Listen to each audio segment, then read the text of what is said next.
¿Qué tal? ¿Cómo están? Hola, bienvenidos. Esto es Pura Noticia PM, un destacado resumen de lo más importante de la jornada, con los protagonistas de las noticias, con informaciones, con notas en vivo, por supuesto, para ustedes.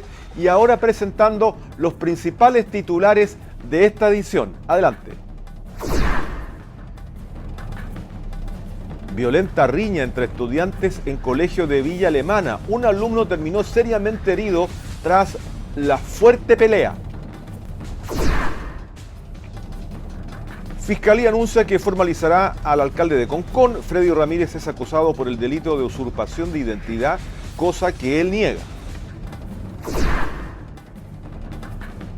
Pide la renuncia del director de Servicio de Salud Valparaíso San Antonio, Cristian Galvez. Es visto como uno de los responsables de la crisis hospitalaria de la zona.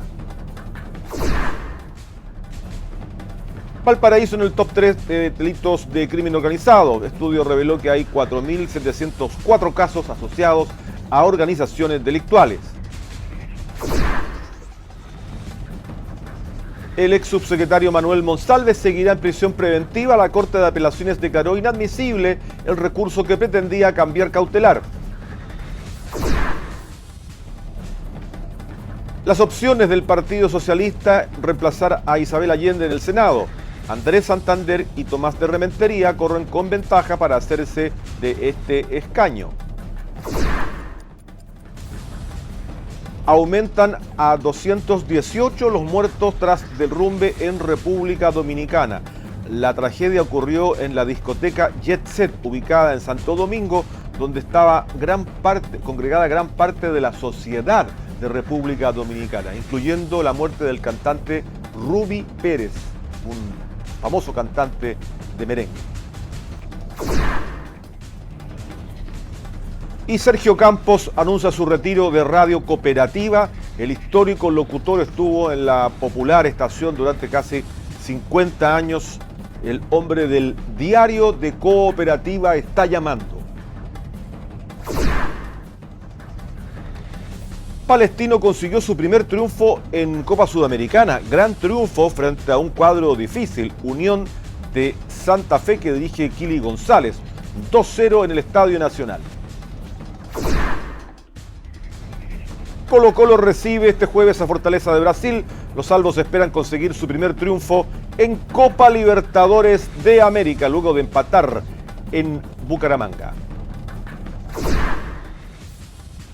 Ahí está entonces un resumen de los principales titulares, las principales notas nacionales e internacionales que vamos a abordar en este Pura Noticia PM para todos ustedes. Gracias por acompañarnos a través de todas nuestras aplicaciones, también a través de todas nuestras plataformas, por supuesto, y los canales de cable asociados a puranoticia.cl.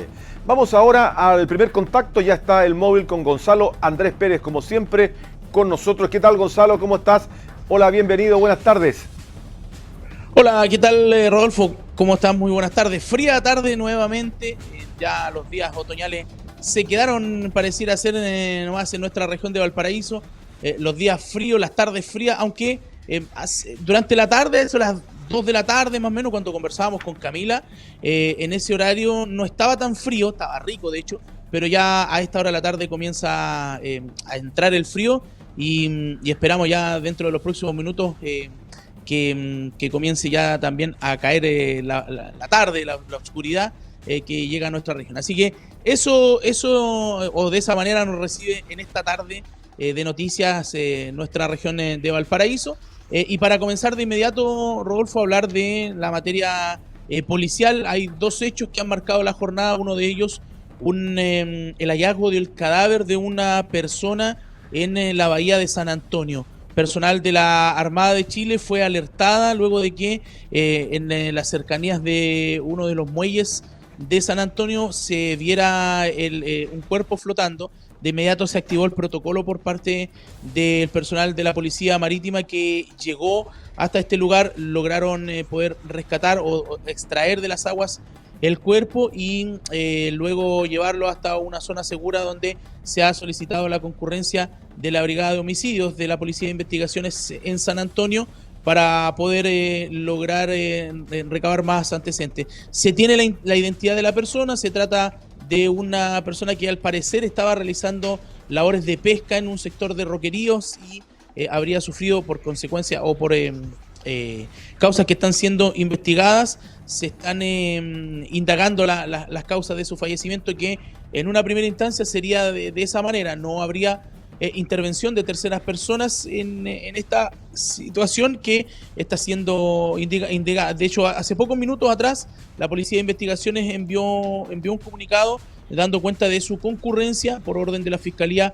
a este lugar en la comuna de San Antonio, y el procedimiento de rigor en una primera instancia lo tomó personal de la Armada, que también envió información con respecto al hallazgo de este cadáver ahí en la zona de San Antonio. Así que pendientes de esa información para conocer más detalles, para saber si es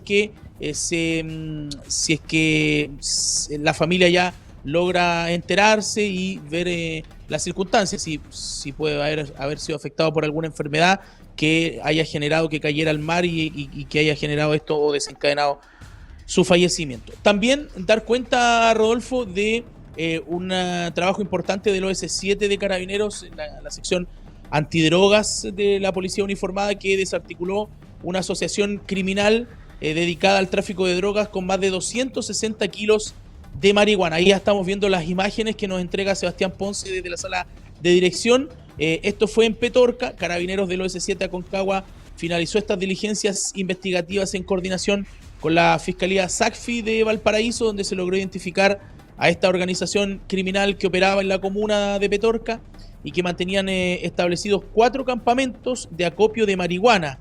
Esto en la precordillera, a unos 50 kilómetros del límite con Argentina. Posteriormente, y mediante análisis de información obtenida en el sitio del suceso, se continuó con diligencias que permitieron realizar diversas intervenciones policiales, tanto de día como durante la noche, las que fueron apoyadas por personal del Grupo de Operaciones Especiales y un equipo de drones, donde finalmente se logró la detención de 3 personas mientras circulaban a bordo de un auto por el camino Las Palmas, incautando una importante cantidad de drogas, diversas evidencias, además de 4 armas de fuego, municiones y vehículos. En total se decomisaron 262 kilos 600 gramos de marihuana elaborada, cuyo avalúo supera los 2.000 millones de pesos. Un golpe muy importante al narcotráfico. Ahí estamos viendo cómo Carabineros en este trabajo investigativo llegó hasta el punto en las cercanías de la precordillera, donde acampaban estas personas que cuidaban estas matas de marihuana y esta marihuana elaborada, y hablamos de sujetos de 24, 29 y 30 años que fueron puestos a disposición del Ministerio Público. Vamos a revisar de inmediato las declaraciones de la general Patricia Vázquez, que estuvo en compañía del delegado regional Janino Riquelme, y que entregó detalles de este procedimiento exitoso del OS9. Sí, efectivamente es un operativo que ha llevado a cabo el OS7 de Aconcagua. Es un operativo que se viene realizando a través de una investigación que se hizo con el Ministerio Público, efectivamente con SACFI Valparaíso, y permitió que se desarticulara una banda con 3, involucrando eventualmente 3 personas que fueron detenidas, que tienen un alto compromiso delictual, y se incautó más de 260 kilos de droga, lo que equivale a 2.000 millones de pesos aproximadamente, ¿ya? La particularidad de este procedimiento es que era al interior en una quebrada, a 10 kilómetros aproximadamente de Argentina, del límite con Argentina, y además es un campamento que se desarticuló, que donde estaban las personas apostadas y dándole vigilancia a donde tenían los cultivos y la elaboración de marihuana. Producto de esta investigación pudimos tener muy buenos resultados. Bien. Bueno, sí, finalmente la Fiscalía informa durante horas de esta tarde que los 3 detenidos quedaron en prisión preventiva. Se fijó un plazo de 90 días para la investigación y obviamente importante este golpe al narcotráfico. No es el primero, durante el año se ha hecho un importante trabajo en la zona de quebradas de Petorca, en zonas cercanas a Cerro, donde se han descubierto canchas completas con cultivos de marihuana que se han desactivado. En esos casos casi siempre no hay personas detenidas, pero acá tras una investigación y bueno, luego de ver toda esta cantidad de marihuana que estamos viendo en pantalla que se logra incautar, hay 3 detenidos, lo que hace que también sea importante para poder llegar al fondo de dónde nace este trabajo en este caso de esta organización criminal, Rodolfo. Muy bien, un reporte importante de lo policial entonces ocurrido durante esta jornada en distintos puntos de la región y la lucha sobre todo contra el narcotráfico, que es tan importante y sobre todo a quienes proveen de droga, ¿no? Siempre la lucha, uno destaca a veces la llegada al microtráfico, pero al gran tráfico también es muy importante. ¿Qué otro tema nos queda pendiente, Gonzalo? Bueno, hoy día durante la jornada estuvimos en la última actividad de prensa que realizó el ahora exdirector del Servicio de Salud Valparaíso San Antonio, que entre otras cosas, Rodolfo, lo que él señala es que había una especie de persecución en su contra por por no ser médico y otra por un tema político. Él lo que destacaba o lo que daba a conocer dentro de esta conversación que tuvo con los medios es que los diputados de la zona fueron los primeros en dar la noticia de que él ya no era más el director, de que se le había pedido la renuncia. A él le sorprendía eso, que los diputados de la zona fueran los primeros, y fue así efectivamente. A él le piden la renuncia cerca de las 4:30 de la tarde, y ya a las 5 de la tarde en grupos de WhatsApp en donde estamos los equipos de prensa, los diputados ya estaban mandando reacciones sobre esto.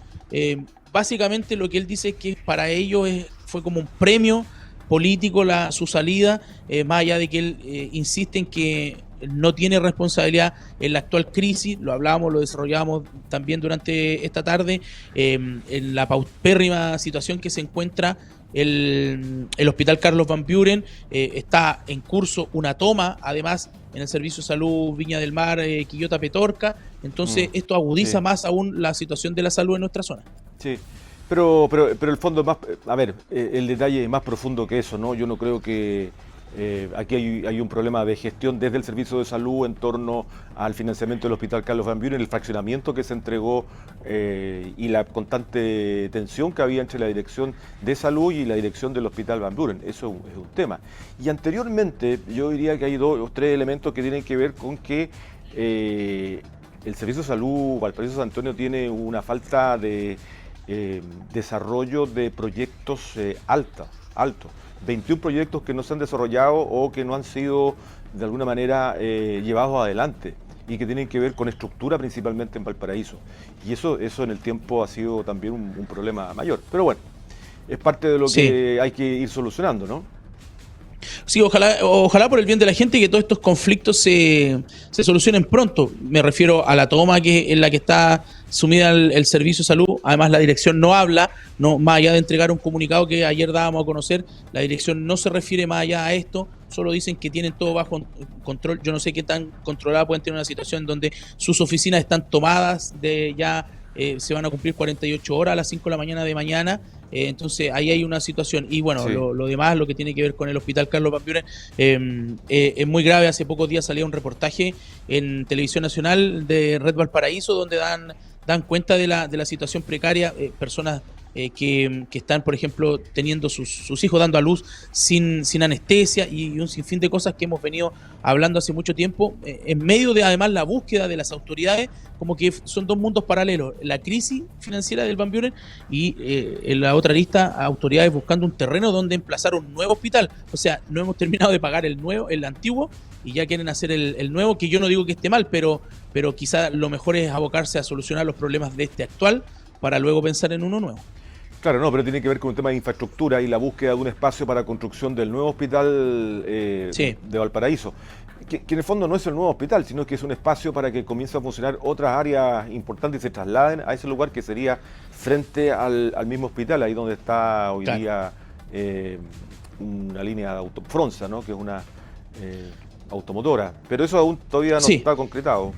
Y lo de Viña tiene que ver con dirigentes FENAT base de los servicios de salud Viña del Mar, Quillota, Petorca, que están exigiendo varias medidas, partiendo por denuncias de maltrato laboral y por mejores condiciones laborales y de infraestructura también para los hospitales del interior de la región. Sí, claro, en la zona de la Ligua, en Quilpué particularmente, ahí están esas demandas que se están solicitando. Así que esperemos, Rodolfo, no tener que seguir hablando de estos conflictos y ojalá que podamos hablar de que la gente la están atendiendo como corresponde. O sea, y eso es lo que corresponde, foco en las personas, foco en la atención, foco fundamentalmente en el servicio a la comunidad, en todos sus espacios. Bien, Gonzalo, muchas gracias, muy buenas tardes. Ok, buenas tardes, chao, chao. El móvil con Gonzalo Andrés Pérez, por supuesto, a esta hora de la tarde con toda la información del día, lo policial y los sucesos más importantes también en el plano de la salud. Bueno, y la Fiscalía ha confirmado que va a formalizar por usurpación de identidad al alcalde de Concón, Freddy Ramírez, quien afirma que el delito jamás ha ocurrido. Un complicado momento atraviesa actualmente el alcalde de Concón, Freddy Ramírez Villalobos, quien el próximo martes 6 de mayo a las 8:50 horas será formalizado en el Juzgado de Garantía de Viña del Mar en el marco de una querella criminal interpuesta en su contra por el delito de usurpación de nombre o identidad. La acción judicial, a la que pudo acceder Puranoticia.cl, presentada por el abogado Sebastián Astuya Chaparro, también va dirigida en contra de Mauricio Ramírez Villalobos, hermano del jefe comunal, y un tercero identificado como Matías Cortés Rosati, además de todas aquellas personas que resulten responsables. Según consta en el documento, el querellante se desempeñó como director de asesoría jurídica en la municipalidad de Concón entre junio de 2021 y diciembre de 2022, fecha en que terminó el vínculo laboral por actos de vulneración de derechos fundamentales por parte del alcalde Ramírez, según indicó Astuya, quien aseguró que el tema es conocido por el Juzgado de Letras del Trabajo de Valparaíso. La interposición de esta acción judicial en sede laboral habría provocado el enfado del alcalde de Concón, de quien se indica en la querella que junto a otros dos querellados generaron una escalada de atentados contra de Sebastián Astuya, como la creación de un perfil falso en la red social Instagram con mis datos, asignándole el nombre Astuya Papito Corazón, señalando de manera expresa en la introducción del mismo lo que sigue: hola, soy Sebastián Astuya, el sol de Montemar, al abogado más gallampa de la quinta región. Mis servicios, estafar. ¿Quieres perder tu juicio? Llámame.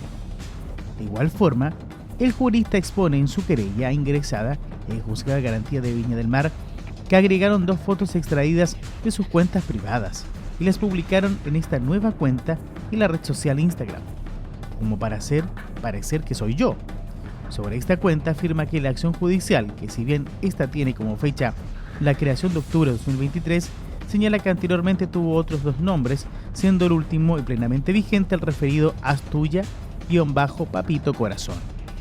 Según cuenta Astuya, todo continuó en febrero y marzo de 2024, cuando le escriben en las redes sociales de su empresa desde la cuenta Mauros Ramírez: eres ridículo, guatón chanta, ¿por qué me bloqueaste? ¿No te da conmigo? Guatón ordinario y amariconao, deja tranquilo al Matías y a la Pamela guatón. En paralelo a Palma el querellado, Cortés comienza a escribir y remitir la cuenta creada en diferentes usuarios y medios de comunicación local, bajo el epígrafe: hola, en vistas que soy un medio serio y difunden transparencia, envío graves acusaciones en contra del exdirector jurídico Sebastián Astuya. Quizás sería relevante difundir. Saludos. A ello agregó una foto de una cuenta falsa y otras imágenes privadas. El querellado expresa que su preocupación incrementó luego de que su excónyuge, el 13 de marzo de 2024, le indica que la cuenta Astuya Papito Corazón le ha puesto me gusta a sus fotos en Instagram. Le indicó que tengo claro que se trata de los querellados y que, atendido los ribetes que ha alcanzado el tema, se hace necesaria interposición de una acción de naturaleza judicial, más aún cuando el suscrito tiene hijos pequeños de edad escolar y el daño que genera estas creaciones con el afán de venganza es de valor incalculable, sostuvo el querellado de la acción. En base a lo expuesto en los parámetros y párrafos anteriores, el abogado Sebastián Astuya solicita que se le tome declaración en calidad de víctima, denunciante y querellante. También solicita lo propio con el querellado el alcalde Freddy Ramírez Villalobos, su hermano Mauricio Ramírez Villalobos y Matías Cortés Rosati. Puranoticia.cl tomó contacto con el municipio de Concón para obtener alguna versión de estos hechos por parte del alcalde Freddy Ramírez. Sin embargo, solo compartieron un audio del abogado y profesor de Derecho Rodrigo Medina Jara. Se nos ha comunicado una eventual formalización del alcalde de Concón por el delito de usurpación de identidad. La verdad es que estamos sorprendidos, estamos muy extrañados y la verdad es que no entendemos esta petición. También estamos sorprendidos por la actitud de un querellante falaz y mendaz que insiste en un delito que jamás ha ocurrido. El alcalde se encuentra muy tranquilo y a la espera de esta eventual diligencia.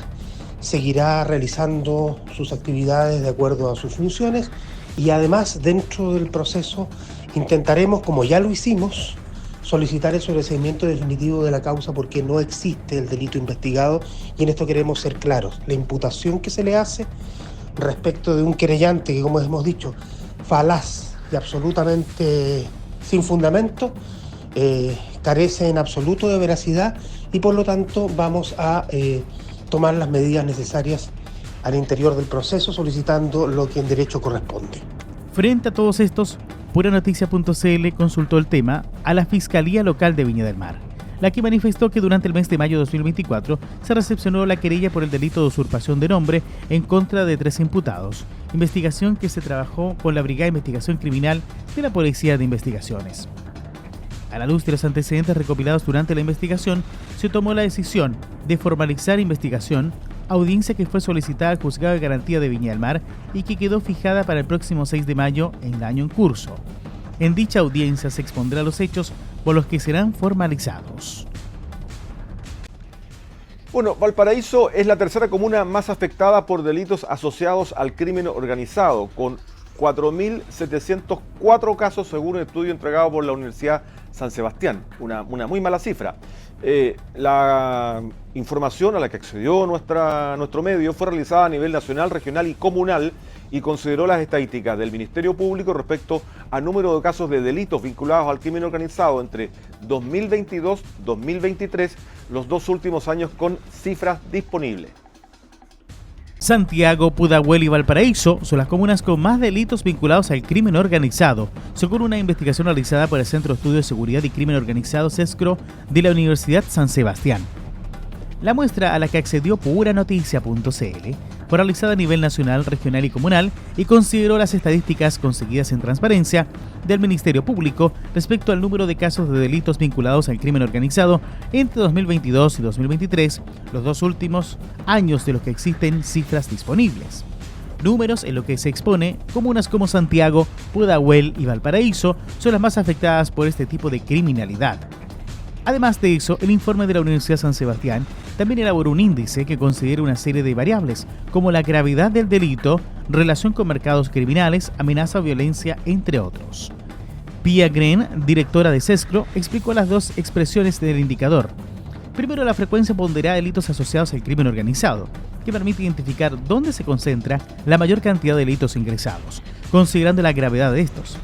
Su segunda expresión es la tasa ponderada de delitos asociados al crimen organizado cada 100.000 habitantes, que permite comparar la incidencia del crimen organizado en territorios con distinto tamaño poblacional, detalló.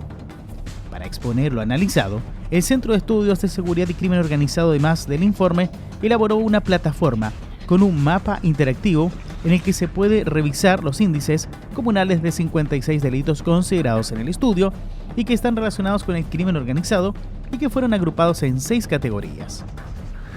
A nivel local se elaboró un ranking listado que revela que de las 346 comunas, Santiago fue la que concretó el mayor número de delitos relacionados por el crimen organizado entre 2022 y 2023, con 6.371 casos. También en la región metropolitana, Pudahuel ocupa el segundo lugar, con 4.759 hechos, y en tercer puesto está Valparaíso con 4.707 ilícitos. El informe de la Universidad San Sebastián resalta que de las 10 comunas que encabezan el ranking, se destaca que la zona centro del país concentra el 50% de ellas, seguida de cerca por la zona norte del país, que concentra el 40%, quedando en la zona sur solo con una de las comunas más afectadas. En estos lugares, la mayor proporción de delitos que afectan a la zona son los relacionados con el tráfico de drogas. De estas zonas, además, agrega el estudio, llama la atención que las 10 comunas más afectadas por el crimen organizado poseen un presupuesto municipal por habitante muy inferior al promedio nacional. La mayoría de las comunas presentan condiciones de vulnerabilidad socioeconómicas por debajo del promedio nacional y un 80% de ellas poseen un porcentaje de población extranjera mayor al promedio nacional, llegando incluso a la comuna de Santiago a alcanzar el máximo nacional con más de un 40%. El estudio de Cescro también contempló cómo afecta el crimen organizado en proporción a la población que tiene cada comuna del país. Para lograr aquello, la universidad calculó el número de habitantes por la cantidad de delitos en esas zonas. Bueno, hacemos una pausa ahora, la primera, y ya regresamos con más informaciones. Pura Noticia PM para ustedes, por supuesto, a través de todas nuestras plataformas.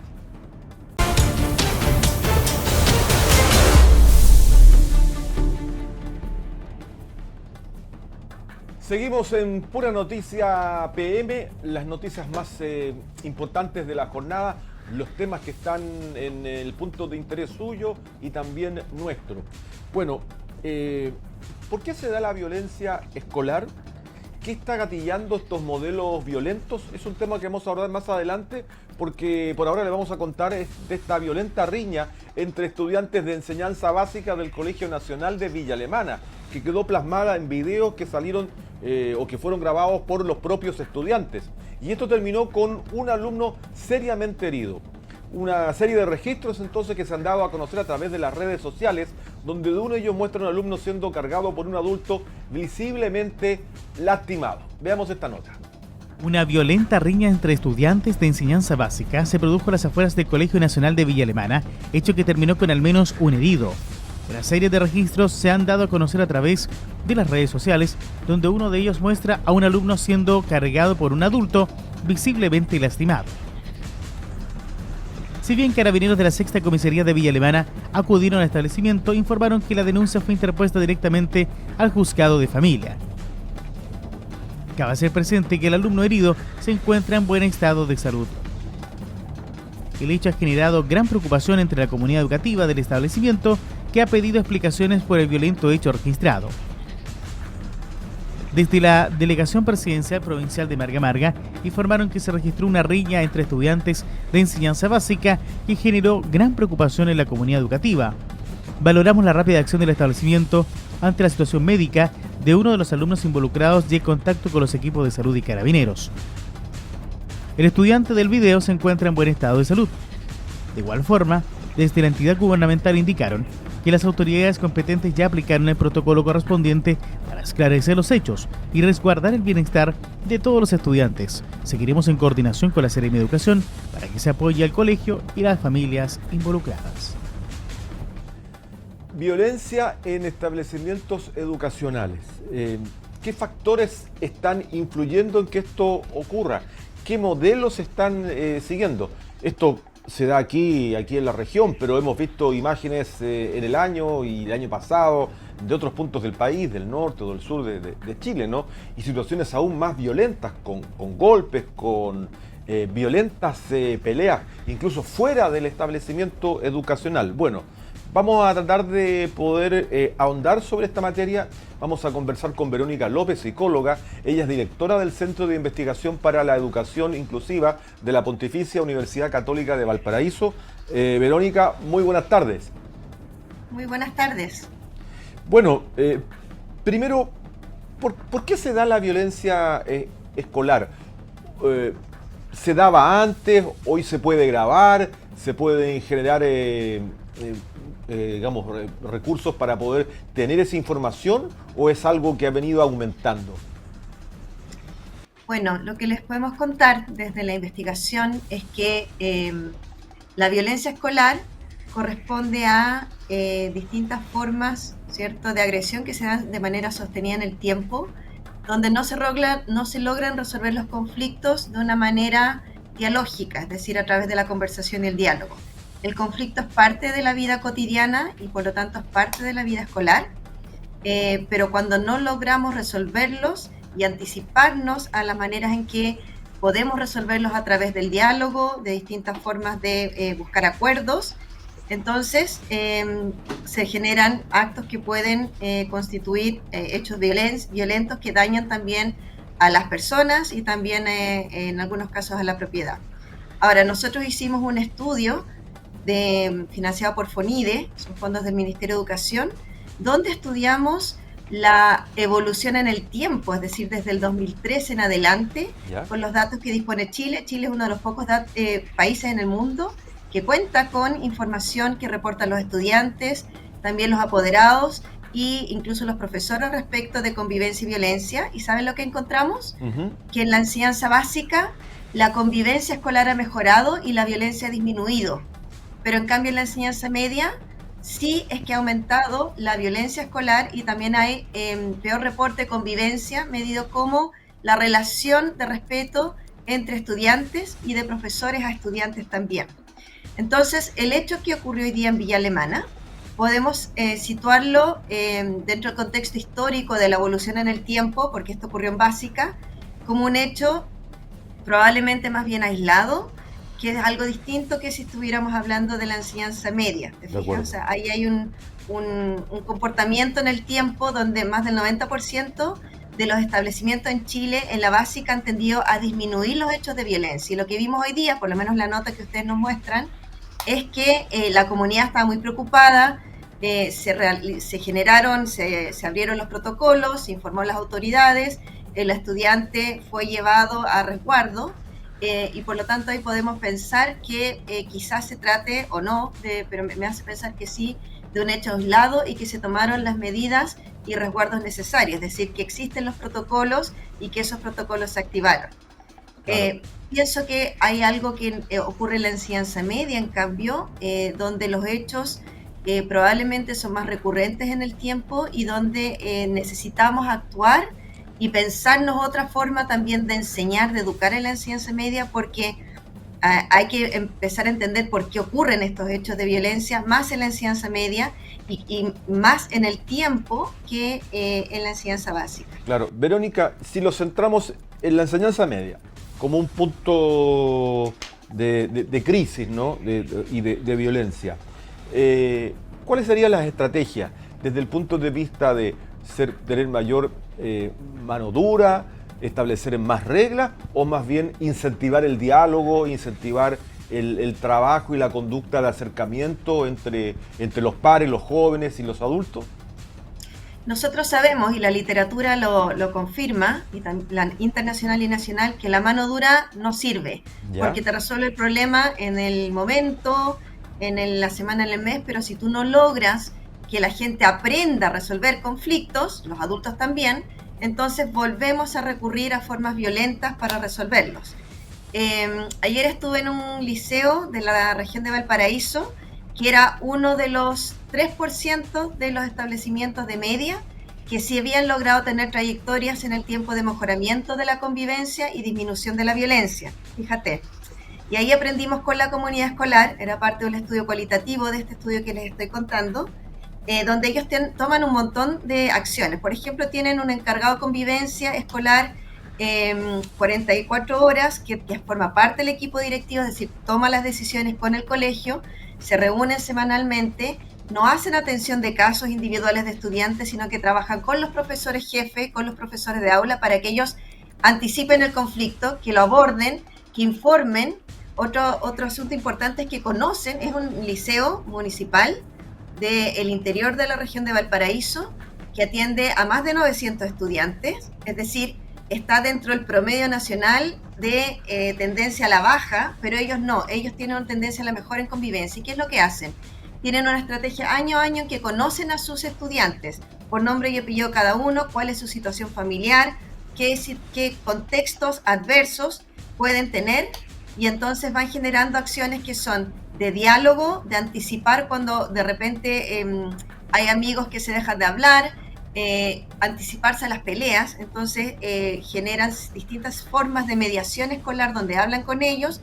Cuando empieza a ocurrir un problema, Entonces, en ese momento es cuando uno puede actuar para hablar con ambas partes, para ver los distintos puntos de vista. Así nos lo señalaban los estudiantes en la entrevista que hicimos con ellos, y nos decían, es que esto es muy bueno porque entonces yo también me ayudó a resolver el conflicto que tenía en ese momento para no llegar a peleas, pero también aprendí a cómo debo resolverlo a la siguiente. Entonces, por ejemplo, incluso ahora les piden la oficina de inspectoría de convivencia escolar para ir entre ellos, algunos a resolver sus propios conflictos. Hay otras actividades importantes como son los rituales, ¿no? Las actividades extraescolares que permiten generar comunidad y que hacen que los estudiantes tengan mayor sentido de pertenencia. Y hay un tema importantísimo en la enseñanza media, que es que al parecer tenemos que cambiar no la autoridad, sino la manera en que entendemos la autoridad pedagógica. Es decir, los estudiantes señalan cada vez más que necesitan, no que no los sancionen, sino que entiendan las razones de por qué y para qué me están, debo cumplir la norma. Entonces, por una parte, anticipar la norma, es decir, cuál es el rayado de cancha respecto a cómo nos debemos comportar, pero luego cuando la infrinjo, que me expliquen bien por qué es que la estoy infringiendo y para qué yo tengo que aprender esa norma para convivir en sociedad y por lo tanto también para convivir en la escuela. Lo que les cuento es algo que vi ayer de una comunidad escolar que lleva 10 años mejorando su convivencia, y con eso les quiero decir que es posible, es real y ocurre también en nuestra región. Verónica, muchas veces los modelos familiares, cómo tú te relacionas en tu casa, a veces con tus padres, puede influir también en la resolución de problemas dentro del aula. Claramente que sí. Entonces, tener a los papás como aliados, a las madres, padres, tutores es súper importante. En este liceo, por ejemplo, reconoció mucho la diversidad de familias y las situaciones por las cuales pasan las familias.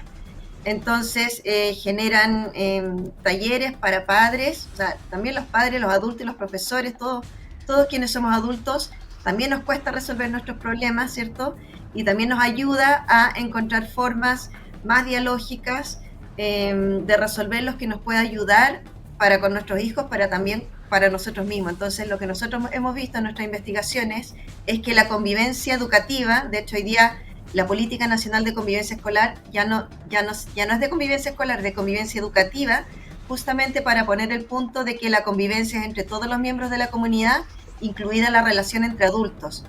Las comunidades educativas, los colegios, escuelas, liceos, que tienden a mejorar en las formas de resolver los conflictos para que no llegue a violencia escolar, suelen ser comunidades que empiezan también a trabajar la manera en que los adultos, es decir, los profesores con los directivos, los profesores con los asistentes de la educación, los profes entre ellos, también resuelven sus propios conflictos, de manera que no haya bandos de profesores como los de aquí, los de allá, y eso en general ayuda muchísimo a trabajar la convivencia ya respecto a la relación entre estudiantes y de la relación entre estudiantes y profesores también.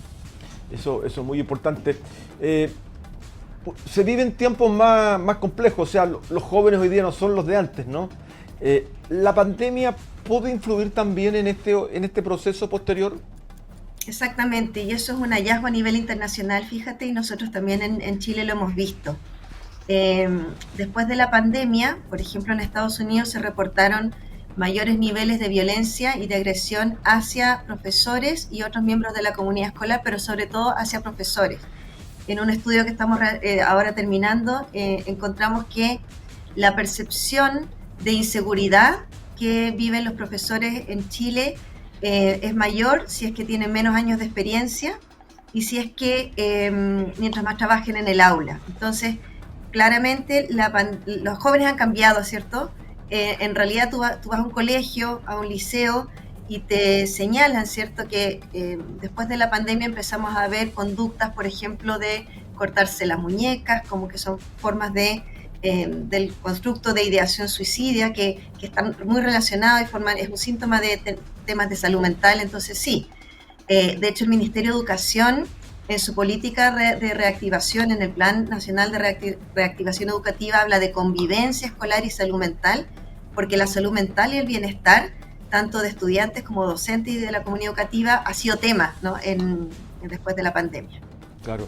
Ahora, las medidas que se pueden ir tomando entonces, si uno redondeando un poco lo que has señalado, establecer siempre un mejor diálogo, anticiparse a hechos conflictivos, estableciendo las herramientas para un mejor diálogo.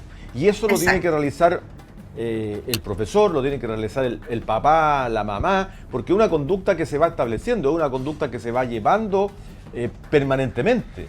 Sí, en general todos los establecimientos en Chile, por ley, la ley de violencia escolar del 2011 mandata a que todos los colegios que tienen reconocimiento oficial tienen que tener un reglamento interno de convivencia escolar, tienen que tener un encargado de convivencia. Entonces eso está en Chile regulado. Lo que me estoy señalando es que a veces es como letra muerta, es decir, que la comunidad escolar no conoce el reglamento y no entiende el sentido de la norma, por qué es necesario que tengamos normas, que tengamos un marco de respeto y qué significa respetarnos mutuamente y qué va a pasar cuando yo hago algo que se desenmarca de ese marco. Entonces, que las recomendaciones que los protocolos, que están dentro de los reglamentos internos de convivencia escolar, que tienen que estar conforme a los proyectos educativos institucionales, debieran ser letra viva, es decir, comunicarse, socializarse, explicar por qué, ensayar de qué manera.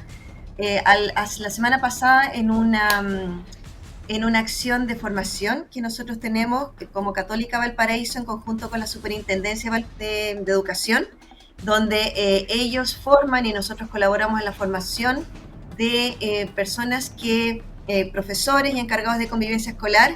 Certificamos a 80 personas que se formaron como en resolución dialógica y colaborativa de conflictos. Y ahí lo que fuimos aprendiendo, porque algunas comunidades nos mostraron sus experiencias, y un profesor decía, es que esto de la convivencia escolar nosotros se lo exigimos a nuestros estudiantes en nuestros RICE, en nuestro reglamento interno de convivencia escolar, que muchas veces lamentablemente siguen siendo reglamentos de castigo escolar, entonces se tipifica la falta y en función de eso el castigo, pero no le enseñamos a nuestros estudiantes a cómo es que se convive, y eso debiera ser parte, ¿cierto?, de los objetivos educativos. Y de hecho en el currículum escolar se establecen objetivos fundamentales y objetivos transversales. Entonces la recomendación ya más pedagógica para los profesores es hacer viva la incorporación de los objetivos transversales, especialmente de trabajar en torno a los temas controversiales. Esa riña que ocurrió en Viña de Alemana probablemente guarda relación con alguna cosa de fondo, ¿no? Porque el bullying y la violencia escolar es como la pirámide de algo que está de fondo, que muchas veces tienen que ver con el clasismo o con el sexismo, lo que llamamos los ismos. Y abordar esos temas que son sensibles, que son a veces complejos para la comunidad educativa, es muy importante hacerlo, porque son lo que está debajo, lo que subyace a las distintas formas de manifestación de conflictos que nos llevan a violencia escolar. Verónica López, muchas gracias por acompañarnos, psicóloga y a cargo del Centro de Investigación para la Educación Inclusiva de la Pontificia Universidad Católica de Valparaíso. Muchas gracias por estos minutos, muy interesante esta conversación y que ojalá nos sirva a todos, ¿no?, para de alguna manera aplicar estos protocolos en los colegios, anticiparnos a situaciones de violencia y poder seguir trabajando con jóvenes, lógicamente. Muchas gracias. Informarnos en esas formas de resolución más dialógica y pacífica de conflictos. Exactamente, pues. Muchas gracias. Muchas gracias.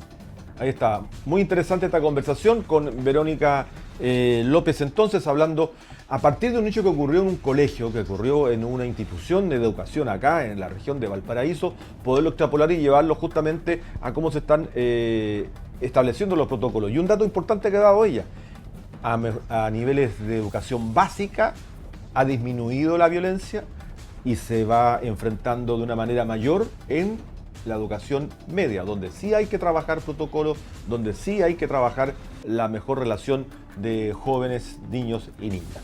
Vamos a otro tema, porque el Ministerio de Salud solicitó la renuncia en el día de ayer al director del Servicio de Salud Valparaíso San Antonio, Cristian Galvez, en reemplazo del enfermero de la Universidad de Valparaíso y de filiación comunista.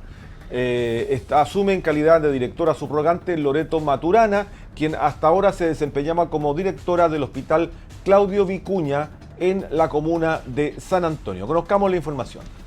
El Ministerio de Salud solicitó la renuncia del director de Servicio de Salud Valparaíso San Antonio, Cristian Gálvez López. De acuerdo a un comunicado, la medida es en virtud de la calificación de exclusiva confianza. Agradecemos la colaboración y el compromiso durante su gestión, indicaron. Bajo ese contexto, anunciaron que asume en calidad de directora subrogante Loreto Maturana, quien se desempeñaba hasta ahora como directora del Hospital Claudio Vicuña de San Antonio. Destacaron que la profesional es matrona, ingeniera comercial y máster en salud pública de la Universidad de Navarra, España, y fue directora de gestión clínica del Hospital Barros Luco en Santiago en el año 2019. Y la decisión del MinSal fue tremendamente valorada por el diputado Tomás Lago Marcino del Partido Radical. Valoro tremendamente la decisión del Ministerio de Salud de pedirle la renuncia al director del Servicio de Salud Valparaíso San Antonio, quien contribuyó significativamente a la crisis financiera del Hospital Carlos Van Buren, entregándole recursos a cuentagotas. El parlamentario fundamentó que Cristian Gálvez contribuyó significativamente a la tremenda lista de espera que tenemos en nuestro servicio de salud. Contribuyendo a la tremenda lista de espera que tenemos en nuestro servicio de salud, entre tantas otras materias, además del estancamiento del proceso de renovación para un nuevo hospital Carlos Van Buren, donde la adquisición de los terrenos estaba prácticamente estancada. Por todo esto afirmó que espero que quien llegue le ponga acento a lo urgente y lo importante. Yo espero justamente que quien llegue le ponga acento a lo urgente y a lo importante. Lo urgente, que es efectivamente dar respuesta a la crisis financiera del principal recinto hospitalario del Servicio de Salud Valparaíso San Antonio, que es el Hospital Carlos Van Buren. Agregó que se debe avanzar en un nuevo hospital para Valparaíso, la reposición del Hospital Carlos Van Buren, que requiere la adquisición de 2 terrenos de acuerdo a la Comisión de Búsqueda de Terrenos. Pero también lo importante, que es avanzar a un nuevo hospital para Valparaíso, la reposición del Hospital Carlos Van Buren, que requiere la adquisición de 2 terrenos de acuerdo al informe de la Comisión de Búsqueda de Terrenos. Esta es una buena decisión, pero evidentemente tiene que venir seguida por otras buenas decisiones, como es que asuma alguien que ponga al centro lo urgente, la crisis financiera, y lo importante, un nuevo Hospital Carlos Van Buren. Vamos ahora con el caso Monsalve, porque la Corte declaró inadmisible un recurso de amparo que buscaba revertir la prisión preventiva del ex subsecretario del Interior, quien, recordemos, se encuentra con la medida cautelar hace 4 meses, está en prisión preventiva. Esta arremetida judicial, impulsada por la defensora regional Daniela Báez y el defensor jefe de Santiago, Víctor Providel, no tuvo en definitiva eco en el Tribunal de Alzada capitalino. Se rechazó de plano revisar la prisión preventiva por esa vía. La Corte de Apelaciones de Santiago declaró inadmisible un recurso de amparo presentado por la defensa de Manuel Monsalve y que buscaba revertir la prisión preventiva en la que se encuentra la ex autoridad desde hace 4 meses, en medio de la investigación en su contra por el delito de violación. Los antecedentes expuestos en el recurso no constituyen una denuncia de hechos que corresponden a aquellos que, según el artículo 21 de la Constitución Política de la República, deban ser conocidos en esta clase de acciones. Máxime sí, de lo señalado, se advierte que los mismos se encuentran bajo la tutela jurisdiccional del 7º Juzgado de Garantía de Santiago, en el marco del procedimiento previsto para ello por el legislador, el que contempla mecanismos específicos para impugnar las decisiones que se adopten en su tramitación, señala aparte la decisión del Tribunal de Alzada capitalino. Asimismo, en la determinación en la que tuvo acceso la tercera, sostiene que no puede pretenderse que la acción de amparo se erija en un instrumento que propicie la revisión anómala e impropia de lo actuado por un tribunal. Aceptarlo importaría distorsionar tanto la finalidad de la acción de amparo como la regularidad elemental del procedimiento que la rige y que ha sido prevista expresamente por el legislador con un fin específico, diverso al que pretende atribuirse, buscando en definitiva una revisión a través de una triple instancia. La defensa de Monsalve, representada por Daniela Báez y Santiago Víctor Providel, sostenía mediante el amparo que el juez había vulnerado garantías constitucionales y principios fundamentales al decretar una prisión preventiva precedida por una resolución que carece de fundamento mismo exigido, sin fundamentar suficientemente y en detalle las razones dirigidas al imputado para que éste comprenda su privación de la libertad. Cabe recordar que el pasado 2 de abril se llevó a cabo en el 7º Juzgado de Garantía de Santiago la revisión de medidas cautelares, ocasión en que la jueza Carla Capello estimó que el ex subsecretario debía permanecer en la cárcel. Estas son las noticias de la jornada. Estamos aquí en Pura Noticia PM para ustedes, por supuesto, con toda la recopilación de las notas más importantes de esta jornada, que también tiene... Damos un segundo para revisar el portal de noticias. Muéstrame el titular más importante que tenemos a esta hora de la tarde. Boicot en Asociación de Municipios de Valparaíso, rebelión de alcaldes contra Freddy Ramírez como presidente de la instancia. Jefe comunal de Concón aseguró que sus pares de derecha y liderados por el alcalde de Zapallar desconocieron un acuerdo que le daría a él 2 años más de presidencia y otros 2 años a Marco Morales de Puchuncaví. Esto tras haber un empate en la votación. Asociación de Municipios de Valparaíso, que que abarca todas las comunas de la región y principalmente, ¿cierto?, de esta área de la provincia de Valparaíso, sobre todo la costa, que eso es muy importante. Vamos a ir a la pausa. Vamos a recordarles cómo estará el tiempo mañana. Tendremos cielo nublado, escasa nubosidad, no, pero nublado durante la mañana. Se esperan 9 grados la mínima, prepárese, y 19 grados la máxima. Hay fútbol a las 20 horas. Va a jugar Colo-Colo con Fortaleza de Bahía en el Estadio Monumental. Segundo partido en Copa Libertadores del equipo Albo, que se enfrenta a un rival difícil de Brasil. Y este fin de semana todos se preparan para el superclásico del fútbol chileno, el domingo a las 4 de la tarde, Estadio Nacional. Así que una semana muy futbolera. Y ya estaremos repasando también cuál será la transmisión de nuestro Pura Noticia Modo Radio, que también en vivo trae los partidos de los equipos regionales de Everton, de Wanderers, de San Luis y de Limache, y que ustedes lo siguen, por supuesto, a través de nuestra señal informativa de Modo Radio. Así que prepárense, que viene muy interesante, muy entretenido eso. Ahora hacemos la pausa y ya regresamos con más informaciones. Pura Noticia PM para ustedes.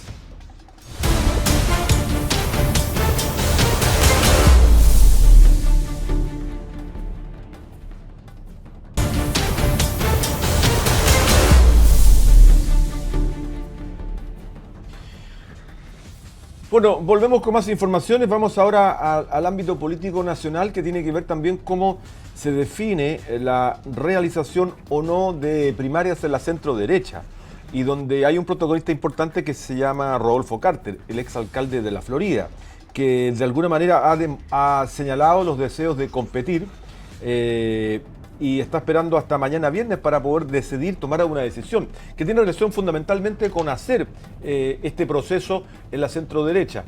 Hasta ahora es el único que se ha mostrado con ganas de competir. Recordemos que Johannes Kaiser, y José Antonio Kast no han señalado su deseo de competir, sí de participar de una primera vuelta. Bueno, Carter sostuvo una reunión con la directiva de Renovación Nacional para justamente discutir la posibilidad de ir a una primaria con Evelyn Matei. Escuchemos cuáles fueron las declaraciones una vez que concluyó esta reunión, y donde es bastante claro decir que seguramente no va a haber primarias para este sector político.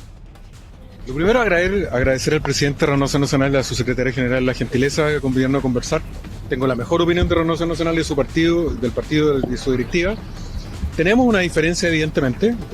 La directiva de Renovación Nacional y su presidente tienen dudas respecto de la existencia de las primarias, y yo creo francamente que a esta altura lo más probable es que no hayan primarias. Esto no tiene por qué ser una guerra, no tiene que terminar en una descalificación. Cada uno tiene que asumir sus decisiones y los efectos que ya tienen. Yo siempre he creído que las primarias son necesarias, especialmente porque en la izquierda va a haber mucho rock and roll, y si no hay primarias, en Chile Vamos, con suerte va a haber un bolero. Creo que he hecho todo el esfuerzo, la disposición está. Yo lo transmití por escrito la semana pasada con Amistad Democrática. Si el día de mañana esto se cierra, como yo creo que se va a cerrar, sin primaria, yo tomaré otro camino, que será fuera de Chile Vamos, y que quede claro que cuando se escriba la historia, la primaria que nos enseñó el presidente Piñera fue desechada en esta ocasión. El presidente Piñera compitió hace 8 años con muy buenos números para él, era el mejor evaluado en las encuestas, con un candidato por fuera como José Antonio Kast y con una competencia muy dura interna, con los dichos que todos recordamos tan tristemente del senador Osandón contra el presidente. A pesar de eso, él compitió, ganó cómodamente la elección. Las primarias eran un principio a mi juicio. Hoy día se ha establecido en Chile Vamos que es solo un tema táctico. Yo lamento que esa sea la decisión aparente. Quedan de aquí a mañana, y por lo menos mi plazo es de aquí a mañana, y si se cumple lo que yo creo que no hay primaria, cada uno se haga responsable de lo que tenga que ocurrir. Usted habla, usted dice que es algo táctico, ¿no? Que están pensando, usted no, dice que es de principio, pero que efectivamente en Chile Vamos estarían viendo que esto es algo táctico. ¿Por qué cree que en lo táctico no le convendría a Chile Vamos ir a primarias? Evidentemente el escenario ideal es que hubiese habido una sola primaria con José Antonio Kast, con Kaiser y con todos los que quisieran competir. Tanto José Antonio como Johannes han dicho desde un principio que no, porque son un proyecto distinto. Uno podrá estar de acuerdo o no, pero es respetable, ¿no? Lo importante era, Chile Vamos en su interior, ¿tenía posibilidades de competencia? Sí. Incluso hubo una posibilidad de que Jimena Rincón compitiera, también. Pero cuando las cosas se hacen a última hora, yo vengo diciendo esto, ustedes lo saben, desde el año pasado. Hace 4 años estaba clarito lo que iba a pasar.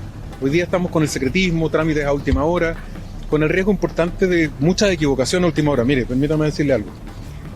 Se critica mucho al actual gobierno y al presidente de la República porque parecen gobernar como una federación de estudiantes y no como la presidencia de la República. ¿Esa crítica hoy día se le puede hacer a Chile Vamos? Sí, porque la improvisación se parece mucho a una federación de estudiantes y no a los asuntos de la República. Lo que uno esperaría, claridad. Los chilenos pagan sus impuestos en abril y lo tienen que hacer dentro de un plazo. Pagan las patentes de su auto en marzo y lo tienen que hacer dentro de un plazo. Los chilenos de carne... Eso ocurría a la salida, a la salida de la sede de Renovación Nacional, la reunión con la directiva de este partido. Vamos a dar curso ahora a poder darle el contexto y poder analizar esta situación con Guillermo Holzman, analista político y analista internacional. Guillermo, muchas gracias por acompañarnos una vez más. ¿Cómo estás? Muy bien, Rodolfo, un agrado saludarte como siempre. Bien, ¿es un error que no exista una primaria en la centro derecha como lo está señalando después de esta reunión Rodolfo Carter? No lo llamaría un error, ¿ya?, sino una falta de estrategia.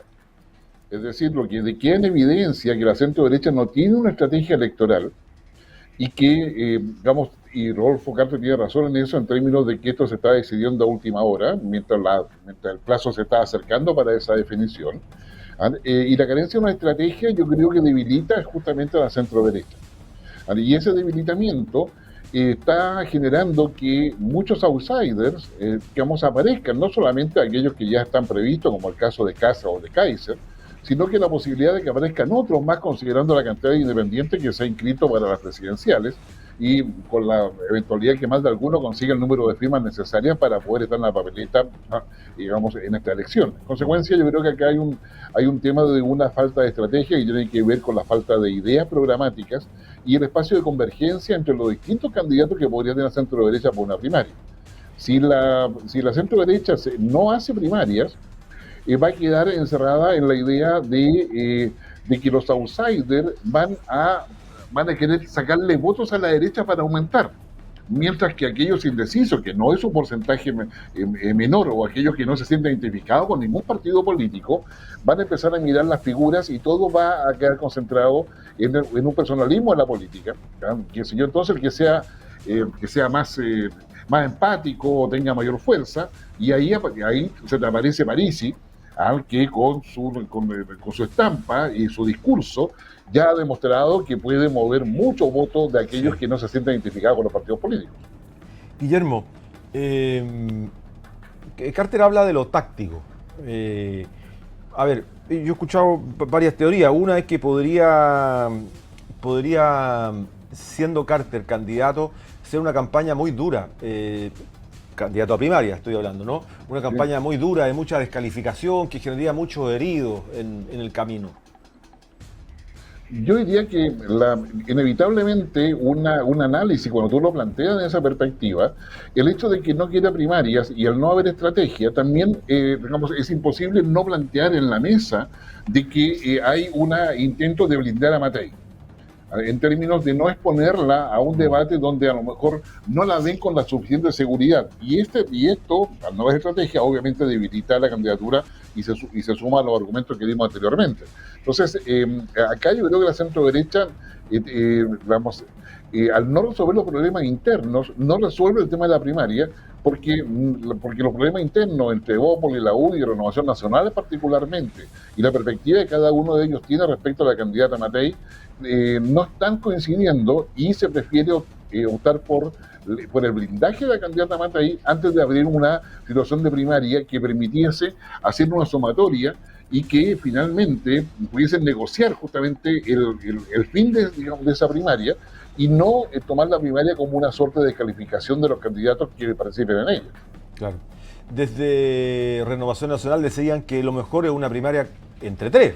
O sea, estuviera Matei, estuviera Carter y estuviera Jimena Rincón, por ejemplo. Pero creo que tiene problemas también de firmas para poder integrar esta primaria de centro-derecha.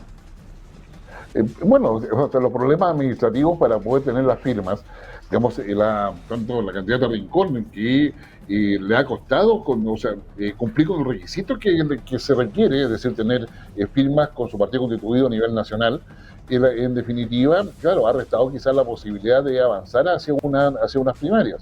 Ahora, los partidos cuando están en esta dinámica donde están negociando no solamente si hacen primaria o no, sino detrás de esta negociación están los cupos parlamentarios.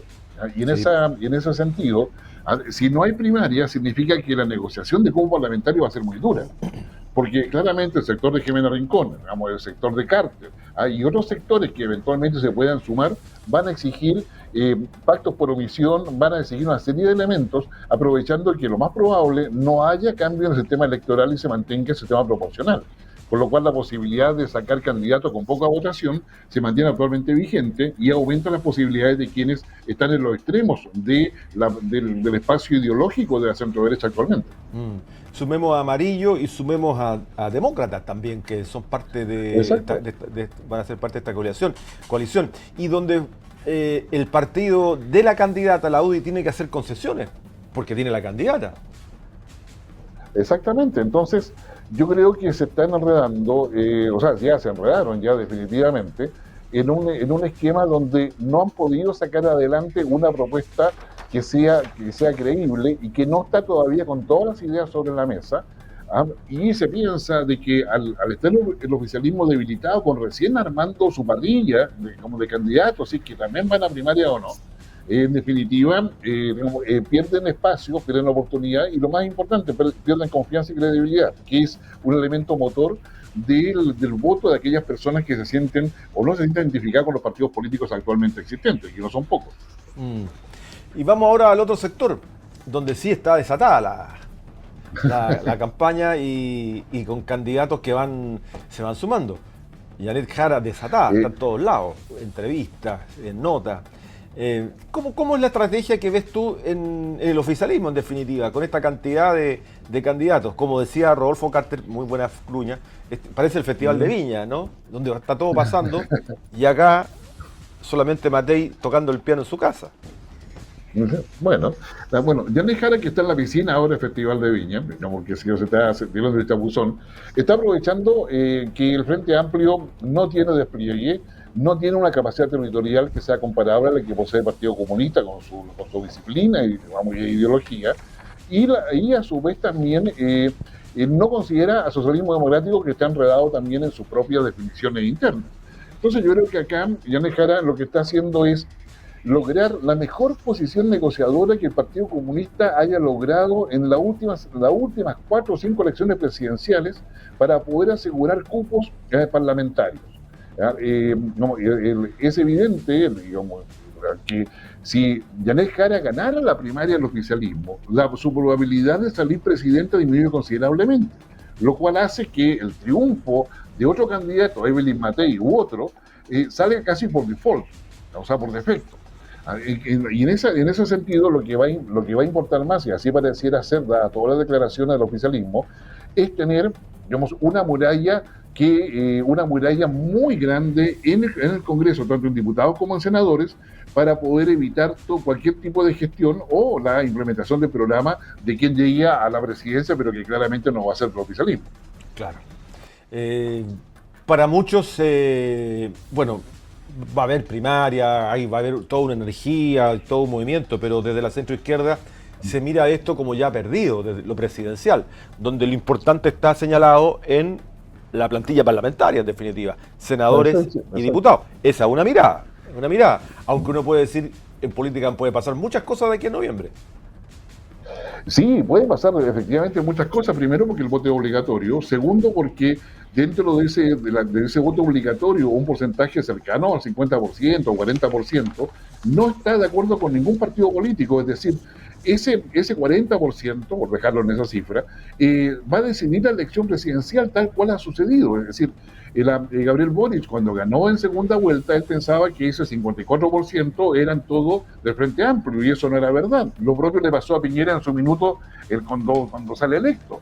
Pensaba que el 56% eran todos de centro derecha, y tampoco eso era verdad.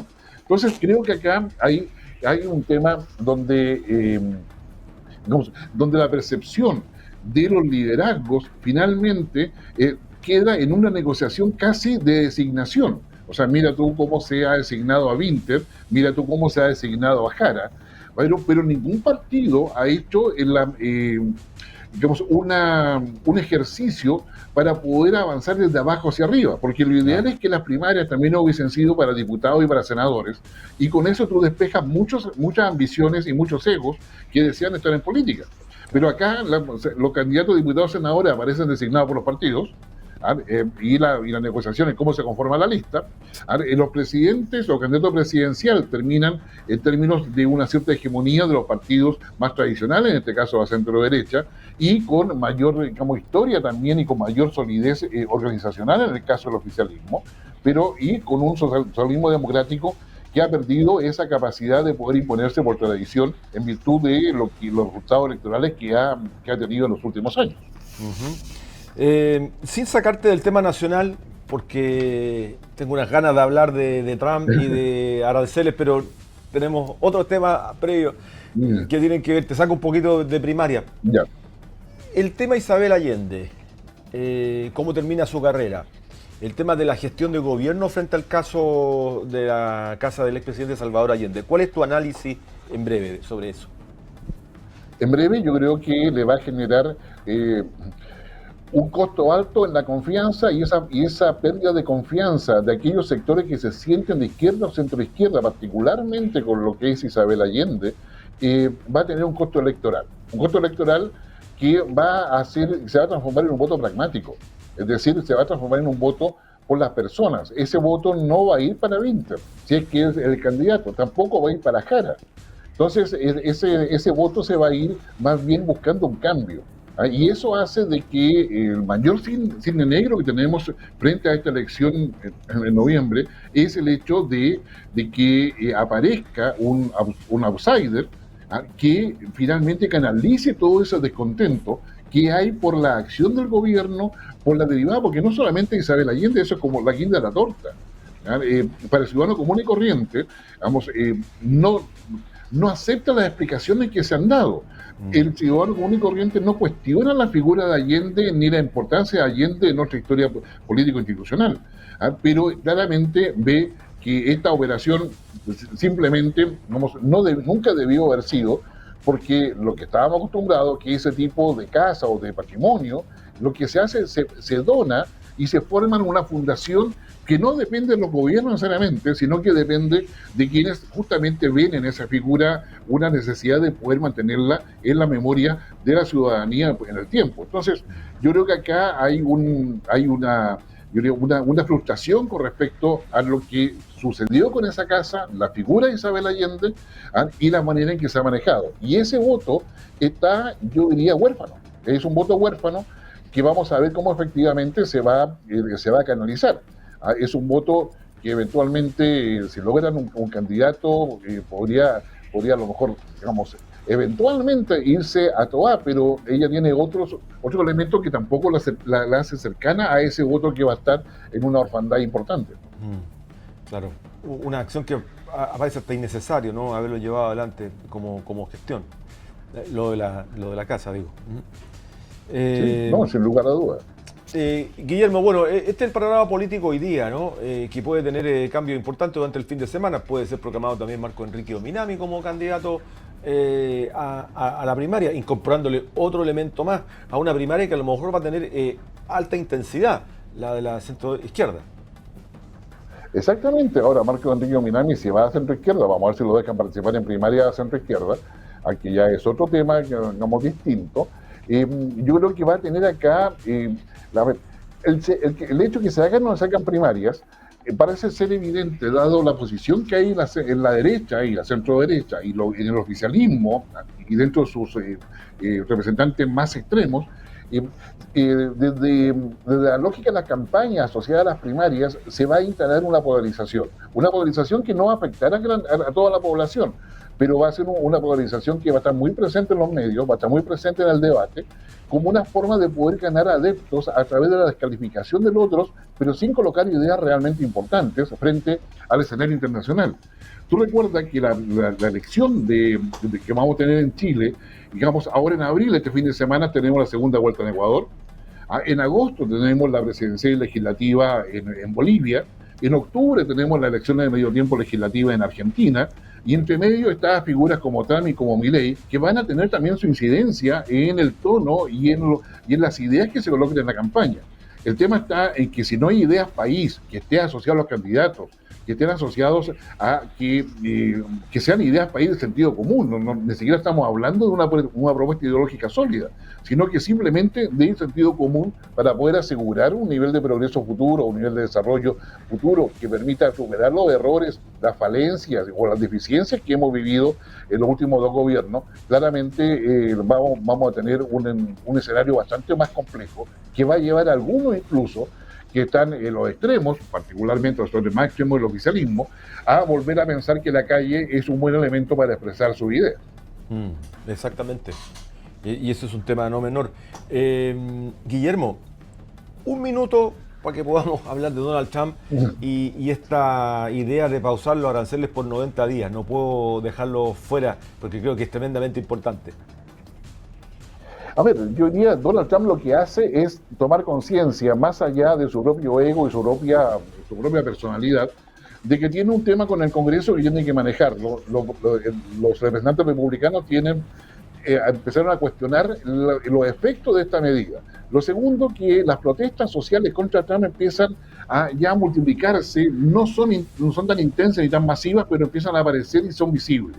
Lo otro es que no hay acuerdo entre su principal asesor respecto a los efectos que tienen estas inéditas medidas, porque esto no hay historia reciente en los últimos 50 años de que haya sucedido. O sea, lo máximo es Uber, pero estamos hablando del principio del siglo XX. Entonces, yo diría que está eso. Y lo otro, de que Trump padece de lo que yo llamaría el síndrome de la ansiedad de que está en el poder, quiere hacer todo muy rápidamente. Se entiende que lo quiere hacer rápidamente porque estos 90 días no son al azar, tienen que ver también con el espacio que tiene el Congreso para poder generar proyectos que puedan frenar las órdenes ejecutivas. Entonces, yo diría, hay acá una serie de elementos que finalmente colocan a Trump como un pragmático, absolutamente, no tiene problemas en deshacer lo que ha hecho si eso le permite cumplir su objetivo. Y hoy día su objetivo instalado es que quiere negociar con China y mostrar un apretón de manos con Xi Jinping en algún minuto de la vida para poder zanjar todo eso, mientras está trabajando en lo que son los contratos y acuerdos de paz o de tregua en Ucrania y también en Medio Oriente.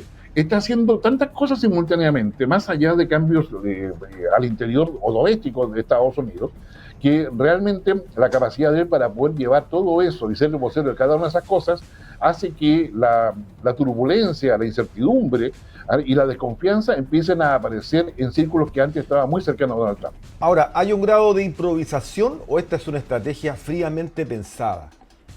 ¿Hay un grado de improvisación o una estrategia que él pensó desde el principio en poder generar este caos para luego negociar? A ver, yo diría, Donald Trump tiene los objetivos claros de lo que quiere hacer. Quiere hacer grande América, tener que colocar más dólares en los bolsillos de los estadounidenses, recuperar la plataforma industrial que marque el futuro del resto del mundo de Estados Unidos. Esos son los objetivos. Y las estrategias, por lo tanto, se van a adaptar, son flexibles respecto a ese objetivo. No, acá no hay un plan, o sea, no se visualiza por ninguna parte que haya un plan así, como estas son las 40 hojas de lo que vamos a hacer. No. Los aranceles, como hemos visto, se han transformado en un instrumento de presión para negociar con los países bilateralmente, dejar de lado lo multilateral, y en esa perspectiva Donald Trump está asociado a conseguir los objetivos, asumiendo costos, pero también aprovechando cada oportunidad que se le permita para avanzar hacia ellos. Correcto. Veremos cómo va ocurriendo esto en las próximas semanas, Guillermo. Pero con China nada, aunque habló muy bien ahora de China y que se quería sentar finalmente, pero en la escalada de aranceles es impresionante. Y eso de alguna manera también nos afecta a nosotros. Pero por supuesto, si tú compras algún producto chino, acá en Chile yo te diría así, por dar un número, el 80% de lo que compramos tiene algún origen, un componente, así que no es completamente chino. En consecuencia, todo eso va a subir. Ahora, pero ojo, que los aranceles son entre Estados Unidos y China. Chile puede seguir comprando a China, pero no le van a subir los aranceles. El problema es que si Estados Unidos no le compra a China, quiere decir que la industria china tiene que bajar la producción. Y si baja la producción, va a tener menos oferta. Por lo tanto, en forma indirecta, el precio de productos chinos en Chile va a tener un alza. Entonces, acá yo creo que Trump está jugando con los tiempos y quiere definitivamente presionar, y lo está haciendo públicamente, cosa que a China, créeme que no le agrada eso, de que Xi Jinping llame a Trump para decirle, oye Donald, juntémonos por favor. Eso China no está dentro de su esquema mental para poder realizar tal cosa. Por lo tanto, creo que acá se requiere, digamos, una negociación que entiendo que se está desarrollando ahora, pero que tiene que tener una puesta en escena mediática que sea adecuada tanto para Trump como para Xi Jinping. Y eso es lo que se intenta desesperadamente desde el punto de vista chino y estadounidense estar construyendo en estas horas o en estos días. Muy bien. Profesor Guillermo Holzman, agradecido, fueron minutos muy intensos, muy a fondo con respecto a lo que está ocurriendo en Chile, con ambas primarias, la preparación o no preparación de primarias, y por otro lado lo que está ocurriendo en el mundo. Lo vamos a estar consultando porque la verdad esto requiere de mucha información, va cambiando minuto a minuto, las bolsas caen, suben, es la verdad algo que no habíamos presenciado nunca, y todo esto a partir de las definiciones que hace Donald Trump y su gobierno. Efectivamente, así que si alguien tiene recursos para poder invertir, compre oro. Que sé yo, porque ahí se están refugiando todos. El oro está disparado y es espectacular. O sea, es un... Así es. Para reforzar y resguardarse. Gracias, Guillermo. Exactamente. Ok, gracias y Rodolfo, que esté muy bien. Buenas noches. Guillermo Holzman, analista internacional y analista político, dándonos a conocer esta verdadera clase, una clase profunda sobre materias locales y también internacional que no nos dejan nunca de sorprender, sobre todo en términos de lo que está haciendo Donald Trump y lo que ha ido logrando construir, con mucha preocupación también en torno a los aranceles internacionales. Vamos a hacer una pausa, luego vamos a volver con temas locales, lo que tiene que ver, lo que está relacionado con la crisis hospitalaria, fundamentalmente en el Hospital Van Buren, que ha cobrado ya una víctima, como es el director del Servicio de Salud Valparaíso San Antonio, Cristian Galvez. Es uno de los temas que vamos a abordar luego con el presidente del Colegio Médico de Valparaíso. Ya volvemos.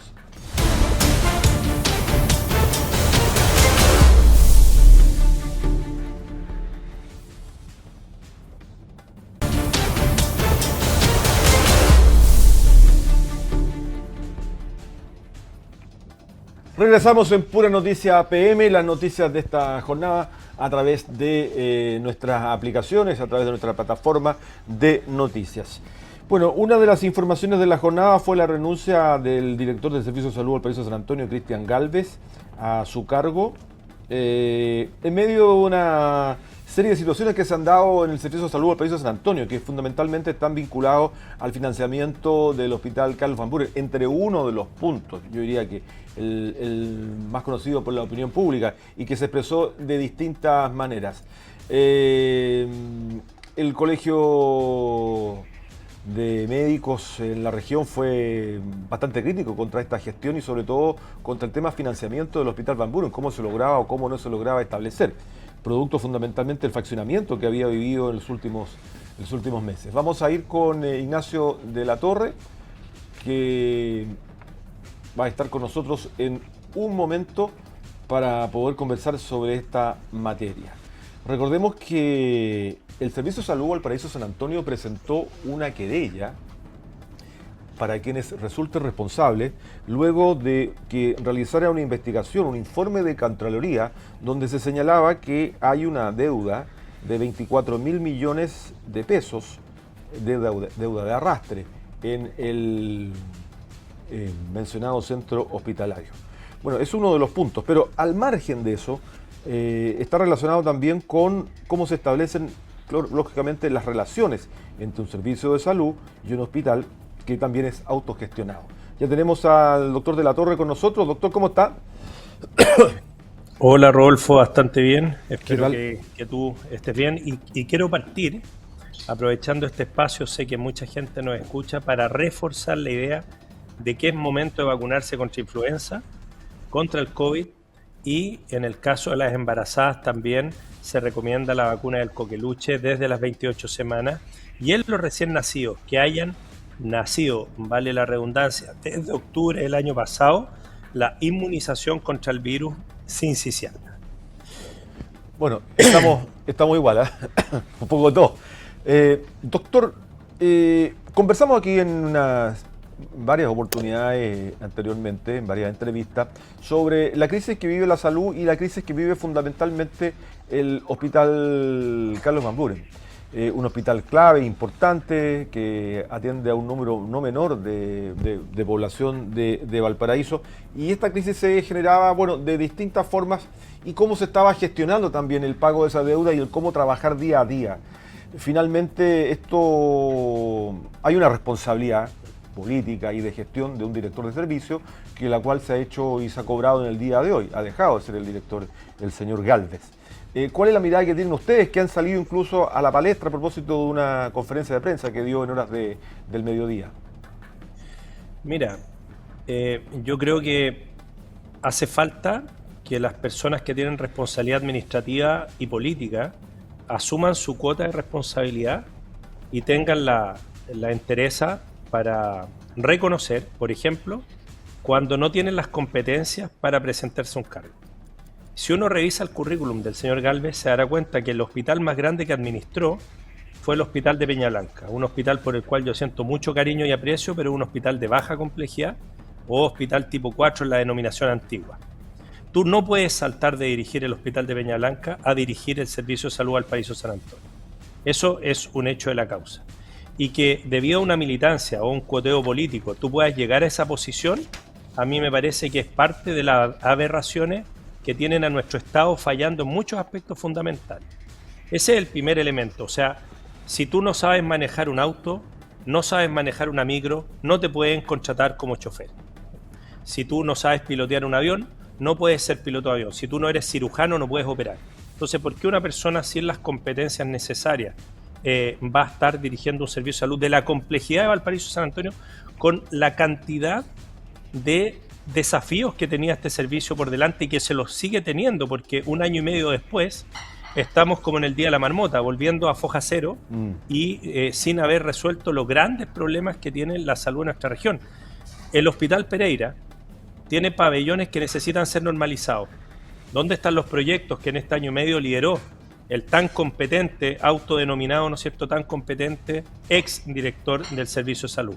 ¿Dónde está el proyecto de normalización del Hospital Van Buren y de qué manera consiguió, a través de sus múltiples competencias, que este proyecto fuera priorizado en la Mideso y tuviéramos entonces un proyecto de un nuevo hospital? ¿Para qué hablar del Centro Macro Regional del Cáncer? ¿Para qué hablar de la normalización del Hospital del Salvador, el psiquiátrico de Valparaíso, cuando estamos viviendo una crisis de salud mental y una falta de camas en la red hospitalaria para salud mental todos los días? ¿Para qué hablar de un centro de especialidades que no tenemos robustecido ni potenciado a las necesidades de los porteños y porteñas actuales? Entonces, Hay tremendos desafíos. Yo en realidad no quiero hablar mucho más del señor Gálvez porque creo que es parte de la historia del servicio de salud y espero que no esté en el futuro de ese servicio porque su gestión realmente va a pasar o va a quedar en los anaqueles como una mala gestión. Sí.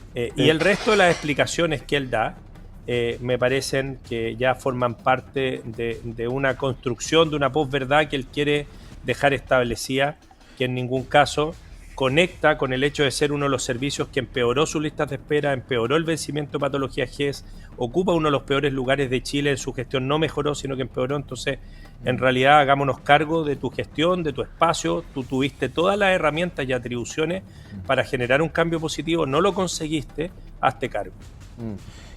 A ver, doctor, expliquemos cuál es el rol que tiene un servicio de salud, porque los hospitales son autogestionados, ¿cierto? Pero ¿cuál es el rol que tiene el servicio de salud para apoyar la gestión de los hospitales? Es un rol rector, es de lo que llamamos en palabras modernas de gestión de una red. De hecho, el nombre del director de servicio de salud es el gestor de la red y en el fondo lo que hace es coordinar las distintas acciones de la red en sus distintos niveles. Atención primaria, atención de especialidad, atención hospitalaria en los distintos dispositivos. Entonces, para el caso Valparaíso San Antonio, el gestor de red es la persona que tiene que coordinar todas las acciones de salud para que las personas tengan una atención digna, oportuna y de calidad. Y eso quiere decir que él tiene la potestad administrativa para definir que una patología se atienda en un hospital y no en otra, para definir que determinadas patologías se deriven y cuál es el flujo de la derivación, para generar la conexión entre la atención primaria de distintos municipios y precisamente los consultorios de especialidades y los hospitales base. Y también tiene la potestad de establecer convenios con centros de salud públicos y privados para resolver los nodos o nudos que hay en la gestión. Por ejemplo, tienes mal un escáner, puedes generar instancias apoyando al hospital para generar convenios y arrendar equipos, gestionar exámenes en otros centros, coordinar con otros servicios de salud el traslado de pacientes, etcétera. O sea, el rol de un director de servicio de salud es como el director de una orquesta, donde existiendo hospitales autogestionados, que podríamos decir que son unos músicos con un tipo de instrumento, también hay otros dispositivos como CEFAM, y no podemos decir este es más importante que este otro, pero hay algunos que suenan más fuertes y hay otros que tienen un tamaño que es mayor. Y ese, por ejemplo, en el caso de Valparaíso San Antonio sería Van Buren, que es el hospital base de toda la red, es donde están las especialidades más complejas y donde los otros dispositivos derivan cuando no son capaces de responder. Entonces, por eso es tan sensible en la gestión de un director de servicio que Van Buren funcione y funcione bien. Ahora, ¿pero qué pasa en este servicio de salud Valparaíso San Antonio? Estaba sacando la cuenta que en 5 años, incluyendo el gobierno anterior y este gobierno, han pasado cerca de 6 directores. O sea, no hay una estabilidad a largo plazo, entendiendo que los directores son elegidos por ADP y el ADP dura 3 años. O sea, no alcanzan a durar 2 años, 1 año y medio, promedio.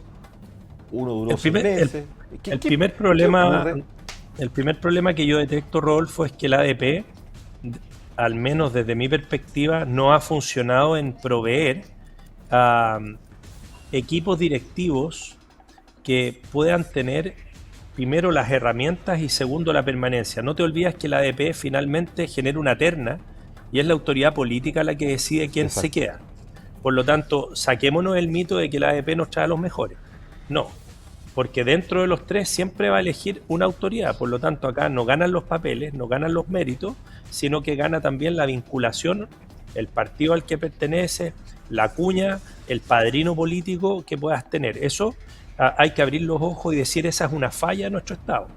Y en eso yo conecto, por ejemplo, cuando el ex candidato Briones decía el Estado tiene que ser más eficiente. Bueno, una de las formas de ser eficiente es poner a los mejores, a los más talentosos en los cargos de responsabilidad, pero luego les exiges.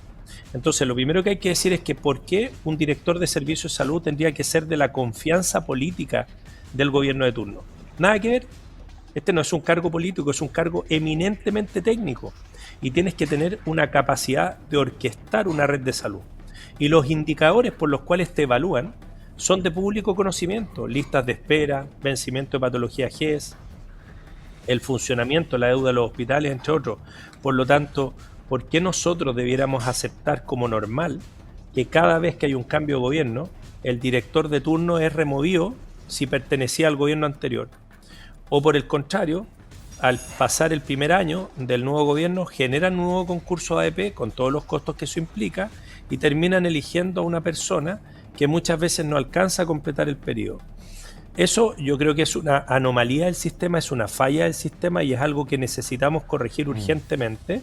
Y yo soy de la idea que un director de servicio debiera ser una persona altamente competente y comprometida, debiera poder desarrollar el trabajo en red. Por lo tanto, tú no debieras elegir solamente al director de servicio, sino que debieras elegir al equipo de trabajo de ese director de servicio que va a dirigir toda la red.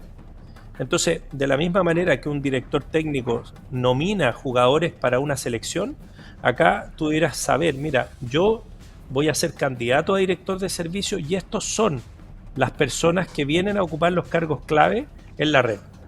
Eso sería un ejercicio de transparencia, pero también de reclutamiento de equipos de alto rendimiento, de alto nivel, que es lo que necesitamos.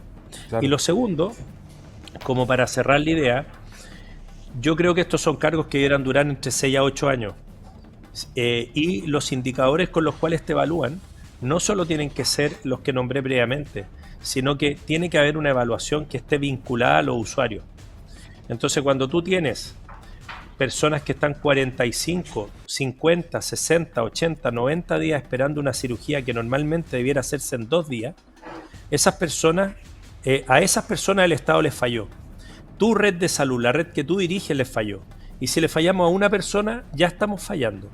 Si las personas que tienen tratamientos crónicos no pueden ir a la farmacia y tener los medicamentos al momento que los requieren, también les fallamos.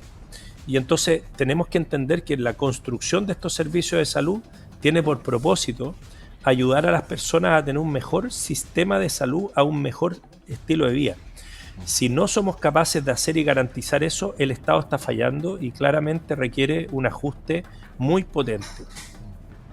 Doctor, además, esta dirección de salud, la anterior, presentó una querella luego de conocer una investigación, una auditoría, perdón, hecha al Hospital Van Buren. Presentó una querella contra quienes resultan responsables.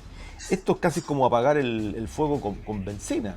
Es como lo que ocurrió con la ministra Ayarza cuando se querelló contra el Hospital El Salvador, algo parecido. ¿Perseguir penalmente? O sea, lo que pasa, Rodolfo, es que yo creo que primero un director tiene atribuciones administrativas, ¿sí?, para generar investigaciones, para proponer sanciones. Tiene la herramienta de la anotación de demérito, que es una herramienta importante en el estatuto administrativo. Incluso puede destituir con razones fundadas o puede no renovar contratos a funcionarios.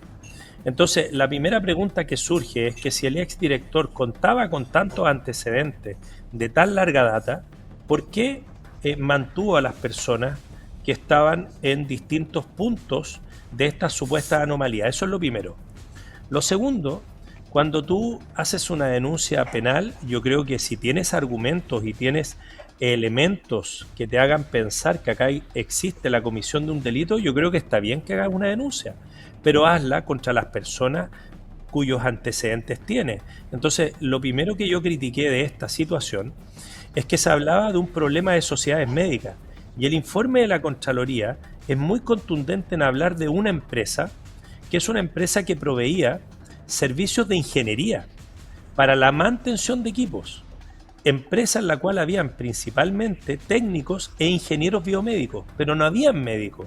Entonces, ¿por qué usa la palabra sociedades médicas para decir que quienes se apropiaron indebidamente los fondos y son causales de una deuda de arrastre de 23.000 millones, son sociedades médicas que, por lo demás, la investigación de la Contraloría habla de contratos de 750 millones de pesos? O sea, yo con esto, Rodolfo, no estoy diciendo que no haya que investigar, sin lugar a dudas, pero es bastante poco serio no denunciar a las personas que aparecen en el informe de la Contraloría y usar un nombre de fantasía como sociedades médicas para confundir a la opinión pública y hacerles creer equivocadamente que acá los médicos se apropiaron de recursos que en realidad se utilizaron para atender pacientes por dos estrategias que el propio Ministerio de Salud establece: el contrato honorario y la contratación de sociedades profesionales para reducir, por ejemplo, listas de espera o brechas de especialistas.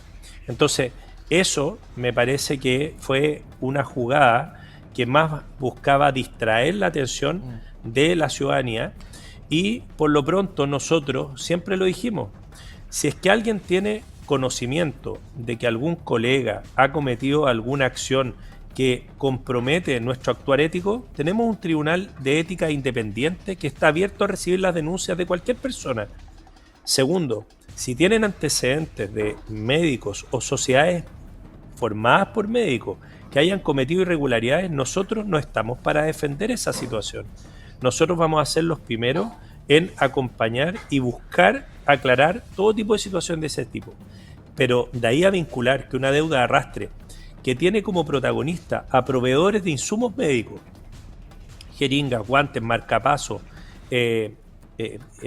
herramientas de corte y sutura automatizada, tú no puedes decirle a esos proveedores, a los cuales se les debe, proveedores de insumos traumatológicos, se les deben miles de millones, y tú no puedes decirles, no, aquí el problema es que se lo lleva una empresa de equipos biomédicos, porque no es así, porque la propia investigación de la Contraloría es muy categórica en lo que establece. Entonces, bueno, yo creo que lamentablemente vino a enturbiar las aguas de una situación que lo que se estaba apuntando era otra cosa. Lo que se estaba apuntando es que el director de Servicio de Salud, cuando el Congreso aprueba una propuesta del Ministerio de Hacienda de un presupuesto que no iba a durar más allá de marzo o abril, lo que tendría que haber hecho el director era ir a defender el interés de los porteños y porteñas, golpear la mesa como lo hizo el fiscal nacional y volver desde Santiago con los recursos que de alguna manera le habían recortado. Eso es lo que uno espera a la autoridad, que se pone la polera por la ciudadanía y no por mantener el cargo del cual fue nombrado políticamente. Doctor, una última pregunta tiene que ver con el servicio vecino que se encuentra tomada su oficina, Viña del Mar, Quillota, FENATS, tienen tomada los dirigentes. ¿Qué está ocurriendo ahí? ¿Hay un problema de maltrato en del servicio a algunos trabajadores? ¿Hay un tema de mantención? Brevemente, ¿tiene antecedentes? Mira, los antecedentes que manejamos es que hay un gremio que está pidiendo o tiene un petitorio y que ellos plantean no haber sido escuchados.